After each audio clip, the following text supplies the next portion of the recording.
आपल्या सगळ्यांना नमस्कार. आजच्या या धावपळीच्या गुंतागुंतीच्या जगात एका स्पष्ट मार्गाचा शोध आपल्या सगळ्यांनाच असतो, नाही का?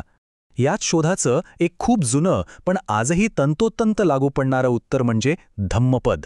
चला तर मग बुद्धांच्या या अमर वचनांमधून जीवनाचा मार्ग कसा शोधायचा हे आज आपण पाहूया. आपल्या ह्या प्रवासात आपण आधी धम्मपदाचं सार काय आहे ते बघू, मग मनाच्या शक्तीबद्दल बोलू, योग्य आचरण म्हणजे काय ते समजून घेऊ, स्वतःवर विजय मिळवणं म्हणजे काय हे पाहू आणि शेवटी स्वतःचा प्रकाश कसा बनायचं इथपर्यंतचा प्रवास करणार आहोत. तर धम्मपद नक्की आहे तरी काय? अगदी सोप्या शब्दांत सांगायचं झालं ना तर हा बुद्धांच्या मुख्य शिकवणीचा अर्थ आहे. शांती, करुणा आणि शहाणपणाकडे घेऊन जाणारा एक असा मार्गदर्शक जो कधीच जुना होत नाही. धम्मपद हा पाली भाषेतला एक ग्रंथ आहे, जो बौद्ध धर्मातील पवित्र ग्रंथांपैकी एक सुत्त पिटकाचा भाग आहे.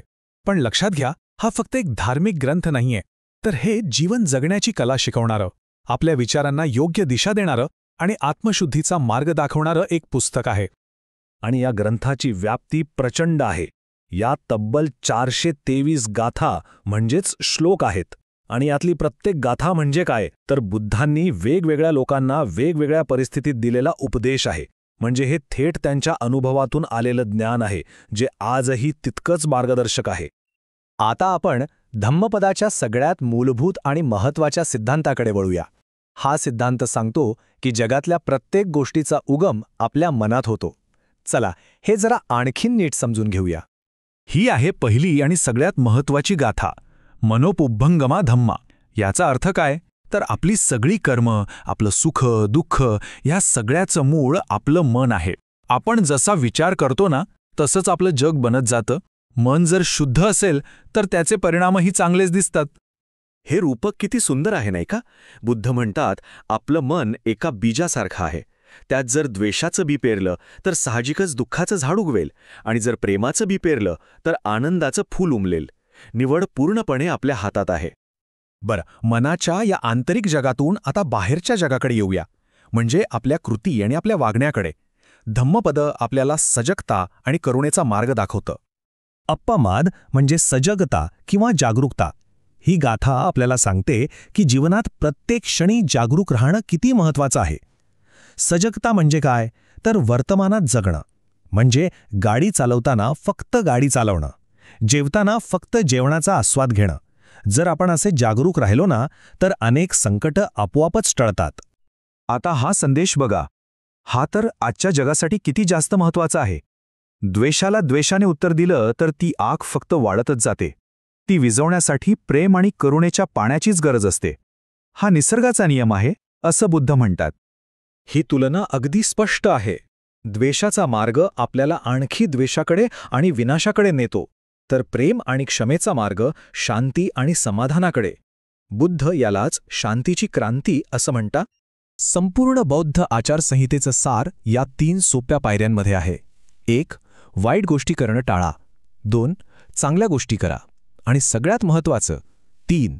आपलं मन शुद्ध ठेवा. किती सोपा पण किती प्रभावी मार्ग आहे हा.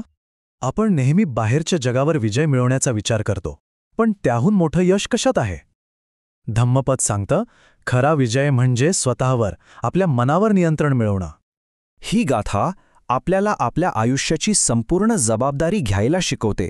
आपल्या सुखदुःखासाठी आपणच जबाबदार असतो.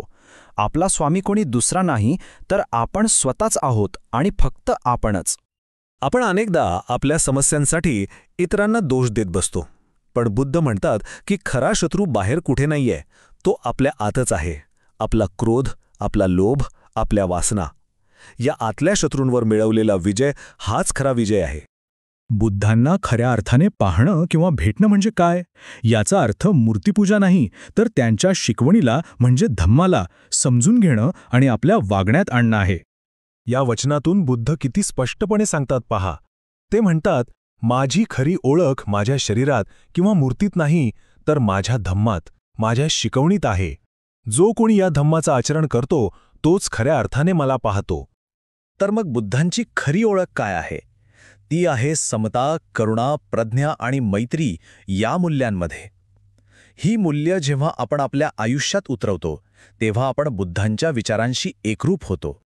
चला आता आपण या विश्लेषणाच्या अंतिम टप्प्यात आलो आहोत. धम्मपदाचा शेवटचा आणि सगळ्यात शक्तिशाली संदेश कोणता आहे ते पाहूया.